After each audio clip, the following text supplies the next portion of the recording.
Live from WTVO Rockford and your home team. Eyewitness News at 10 starts now. The local playground gets some major renovations, including a new name, the meaning behind it, and the plans that are still in the works. A state line museum joins others across the globe in celebrating a special day, how they're encouraging kids to get outside and away from technology. And over 70 vendors were out in Rockford today to promote local business. But the event is also raising money to help state line families. Good evening, I'm Taylor Castro. Thanks for staying up a bit later with us tonight. Rockford police are investigating a suspected armed robbery.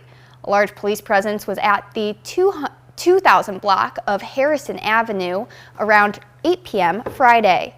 No injuries have been reported. We'll have any updates on air and on our website, mystateline.com.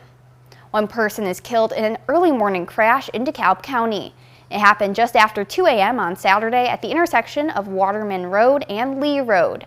An initial investigation found that an eastbound Ford truck failed to stop at the stop sign.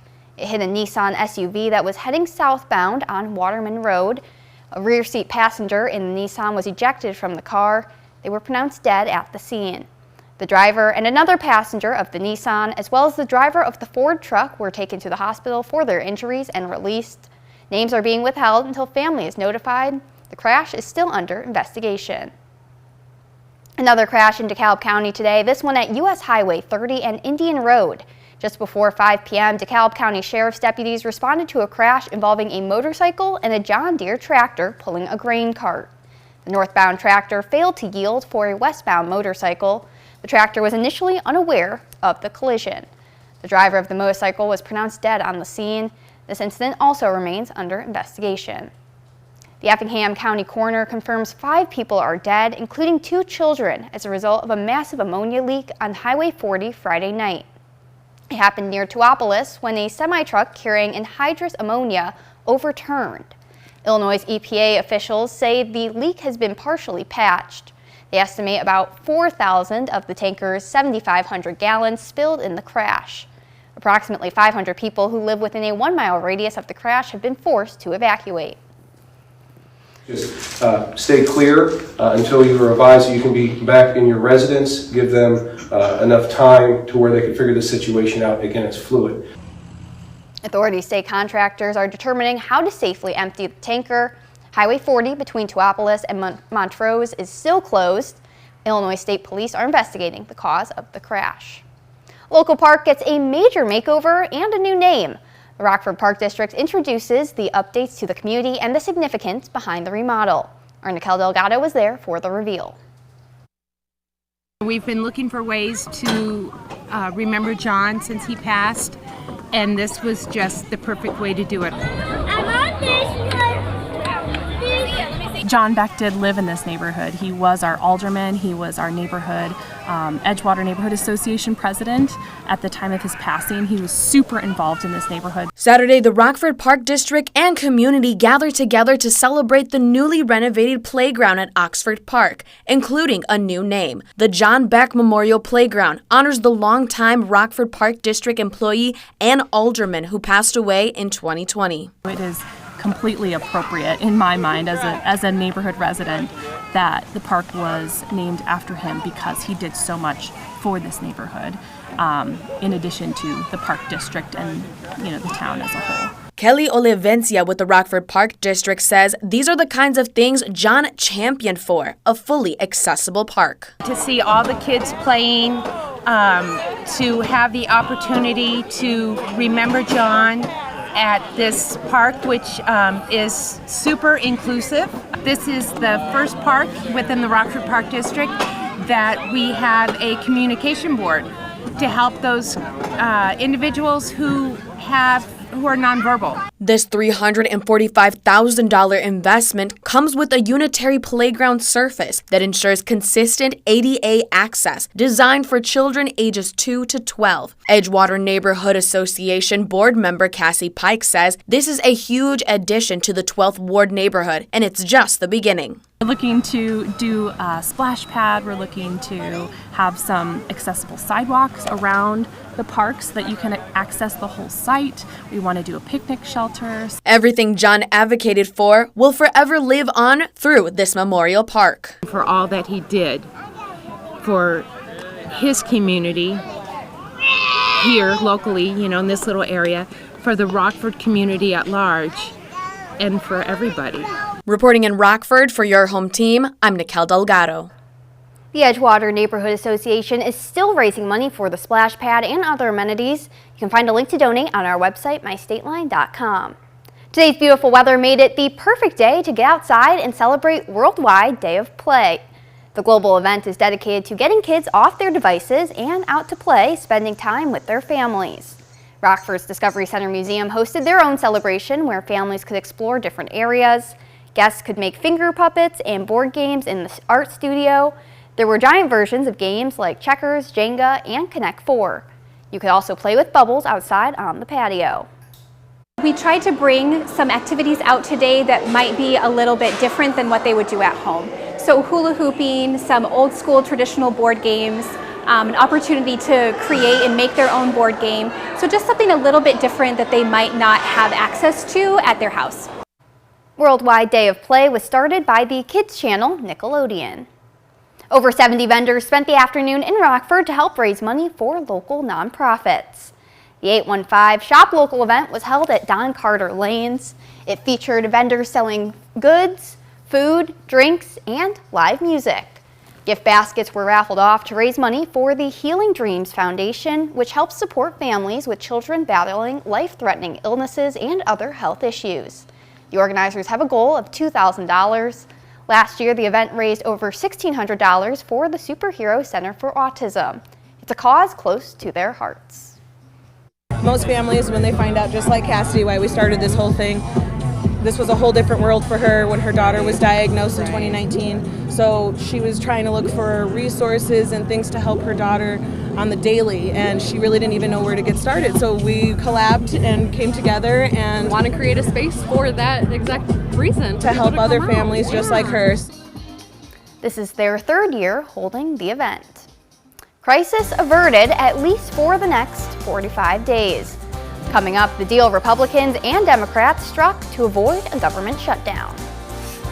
And our temperatures warmed well above normal for this time of year, into the mid-80s and close to 90 degrees for some. We will continue to see that warm weather to start the next few days to start off your October, but a pattern change is on the way. I'll let you know how soon we could expect highs in the 50s coming up in just a few minutes. You're watching Eyewitness News, your home team, with Taylor Castro, Reagan Holgate, and meteorologist Jordan Wolf.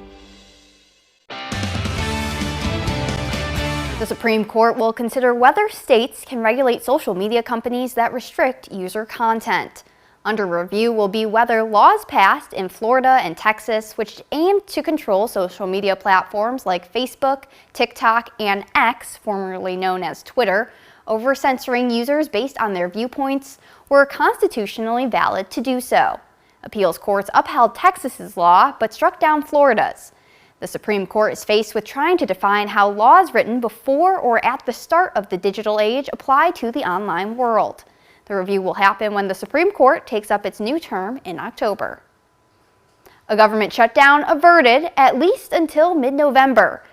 The House and Senate passed a funding measure with bipartisan support, but getting this done today before the midnight deadline came down to the wire.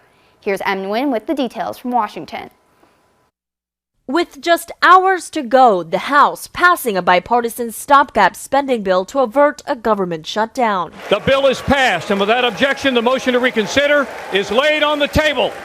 The deal, including $16 billion in disaster relief requested by the White House, but no new aid for Ukraine. Speaker Kevin McCarthy putting his House leadership on the line, announcing the proposal following weeks of infighting within his own party. If you have members in your conference that won't let you vote for appropriation bills, doesn't want an omnibus, and won't vote for a stopgap measure, I don't want to be a part of that team.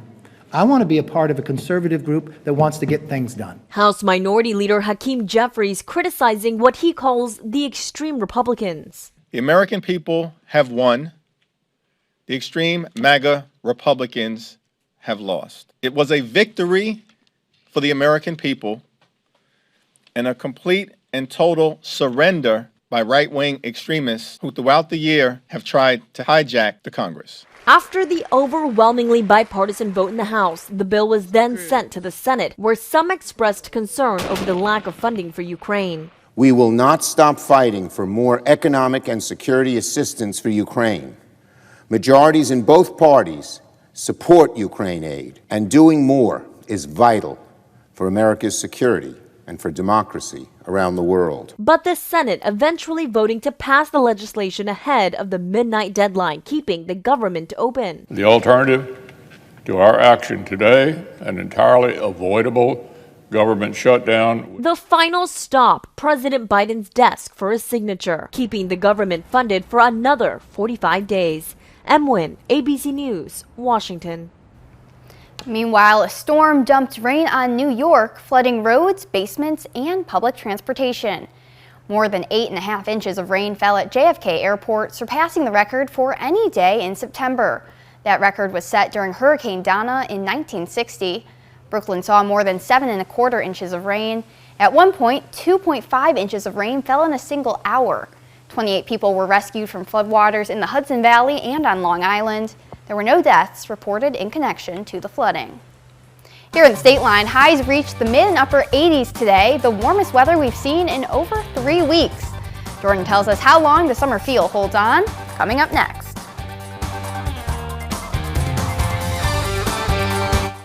Now, your first warned weather forecast from meteorologist Jordan Wolf. It was quite the warm afternoon across the state line today. Temperatures making their way into the 80s for many of us. A couple spots even close to the 90-degree mark. Temperatures running around 15 degrees above normal for this time of the year. Now, September 30th, we would normally expect high temperatures right around that 70-degree mark. And look at where some of our high temperatures were this afternoon. 86 in Rockford, Rochelle, and in Freeport. 86 as well in Janesville. 83 in DeKalb was the coolest spot on our map. 89 in Sterling and 87 for the high temperature over in Galena. At the moment, temperatures continuing to remain a little bit more on that mild side, and part of that is because where our dew points are currently sitting. Many spots are still seeing dew points in the low 60s, and that is keeping our temperatures a little bit on the warmer side, having only fallen some of those temperatures now down into the low 70s and the upper 60s. Our weather watcher Terry out in Genoa is reporting a temperature of 71 degrees, a dew point of 63, and winds fairly light out of the southeast around 7 miles per hour. We are still continuing to hold on to those clear skies out there, and they're showing up when we look at our SkyTrack camera overlooking Beloit, Wisconsin. Some of those clearer skies allowing temperatures to fall off just a little bit. And one thing that we also notice with our SkyTrack camera as well, especially when we're in the daytime,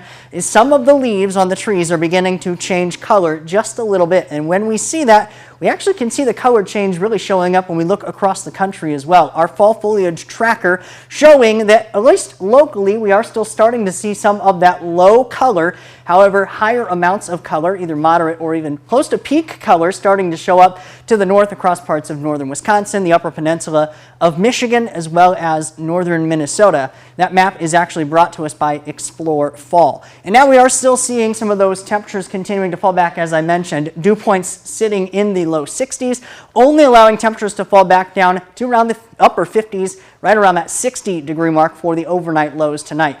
We do return back to the 80s as we get into the afternoon tomorrow. 83 degrees for the afternoon high, mostly sunny skies. Another fairly warm day, very similar to what we saw today. Almost copy and paste for the next 3 or 4 days in a row before we eventually see that next pattern change starting to come in. And that is going to come in as our high pressure currently bringing all of that warmth eventually starts to work its way out of the area. That will continue, at least while it's there, keep all of our rain chances off to our north and our northwest. But once that high pressure moves out, a cold front will sweep through, and that will not only bring us those rain chances, but will also bring our temperatures back down much closer to normal for the end of the week and even below normal when we look past that. From the 6th to the 10th of October, the Climate Prediction Center is forecasting below normal temperatures during that time. And normal temperatures already starting to fall back into the 60s during that time. A couple spots even going to be slightly lower than normal for that time of year. So in the meantime, we are still seeing temperatures into the 80s, 83, 82, and 83 for the next 3 days in a row. Chances for rain starting to work their way in late,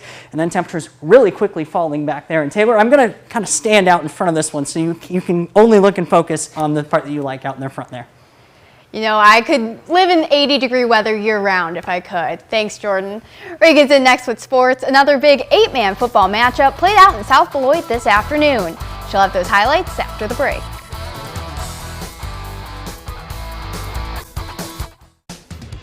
Now sports with Reagan Holgate.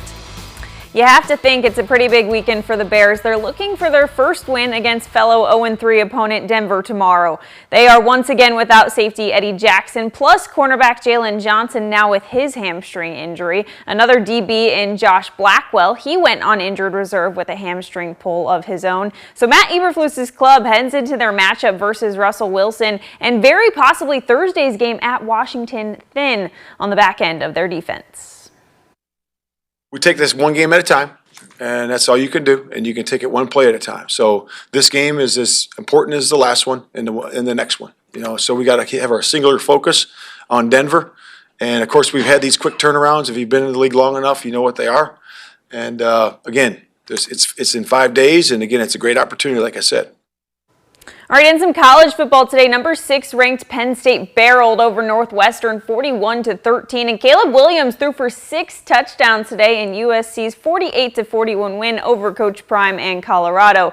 NIU also played today. They were in Toledo for the start of some action. Rocky Lombardi and the Huskies offense had a better showing today, but they lost in a close one 35-33. They are now 1-4 on the season. They have Akron on the road next week. We had a big 8-man battle this afternoon between two teams ranked in the top 10 in the state. St. Thomas More visited South Beloit. Both teams came in with undefeated records at 5-0. Let's start with the first drive here for St. Thomas. Quarterback Reed Craddock rolls out looking for a man downfield, but it's picked off by South Beloit's Jacob Wilhite. Sobo's in charge now, and so is Des Hampton. He has some open space. And he's gone. That will light up the scoreboard 6-0, South Beloit. The Sabres will quickly answer, though. Peace Bumbo with the carry. He's a beast, folks. A few stiff arms there, and that adds 6, and it's 8-6 Sabres. This one was shaping up to be quite the barn burner, and that's in part thanks to Sobo's quarterback, Caden Myers. Here he is on the keeper. Now it's 14-8 South Beloit to end the first quarter. St. Thomas will open up the second quarter with another TD from Bumba. That was his third on the day, 24-14, Sabres lead. South Beloit was able to get within 2 after this touchdown run from Noah Zwernes, but St. Thomas More was just too much to handle today. The Sabres take this one 58-38. The Sobos are now 5-1. That's sports. We'll be right back.